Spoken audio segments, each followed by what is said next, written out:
చెప్పిపోయారు మళ్ళీ 10 రోజులు చేస్తామని చెప్పి ఇంతవరకు ఎంపీ సాబ్ రిప్లై లేదు, మాకు రిప్లై లేదు. చేసే దాని విషయంలో రైతులకు ఇన్ఫర్మేషన్ లేక నేను ఒక్కనే మాట్లాడుతాను. ఏం మాట్లాడుతావు మాట్లాడు. ఇప్పుడు దొంగల పుట్ల మాట ఎందుకు వచ్చిరా మీరు? అరే చెప్తున్నాం కదా, సార్ వాళ్ళు చెప్పారు, పోలీసులు చెప్పారు, అందరు చెప్పారు.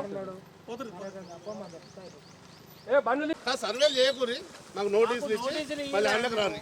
మా జాలకు వస్తామంటే నోటీస్ ఇచ్చి చేయి. ఏం చెప్తాం? మీరు సర్వే గెజిట్కే ఇంటున్నారు. అన్నీ అయిపోయినాయి సార్, కానీ ఆపడం లేదు కదా. గవర్నమెంట్ పనులకు నువ్వు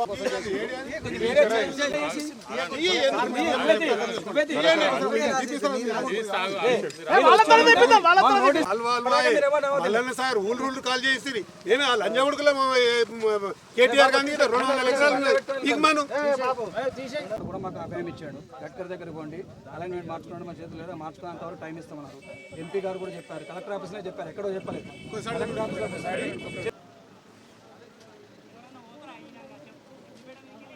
దుద్దేడ నుంచి స్టార్ట్ అవుతుంది. దుద్దేడ వెలికట్ట విలేజ్ నుంచి సిరిసిల్ల వరకు వెళ్తుంది. 54 కిలోమీటర్స్ రోడ్. ఇది 150 ఫీట్స్ తీసుకుంటాం. ఇప్పుడు ఎంజాయ్మెంట్ సర్వే చేస్తున్నాం. తర్వాత నోటిఫికేషన్ ఇచ్చేసి తర్వాత మేము విలేజెస్కి వెళ్ళి తర్వాత పబ్లిక్ నుంచి ఒపీనియన్స్ తీసుకొని తర్వాతనే 3D వేస్తారు. అప్పుడు మాకు టైం, అప్పుడు మేము పబ్లిక్ నుంచి వాళ్ళకి వాళ్ళ డిమాండ్స్ ఏంటి అవన్నీ మేము వచ్చి తీసుకుంటాం. తర్వాత ఇప్పుడు జస్ట్ ఎంజాయ్మెంట్ సర్వే చేస్తున్నారు. ఎన్ని ఫీట్లు? వాళ్ళు పబ్లిక్ నుంచి ఒపీనియన్ తీసుకొని వాళ్ళు ఓకే అన్నాకనే వాళ్ళ ల్యాండ్స్ తీసుకొని తర్వాత వాళ్ళకి డబ్బులు వేసాకనే వర్క్ స్టార్ట్ చేస్తారు. ఇప్పుడు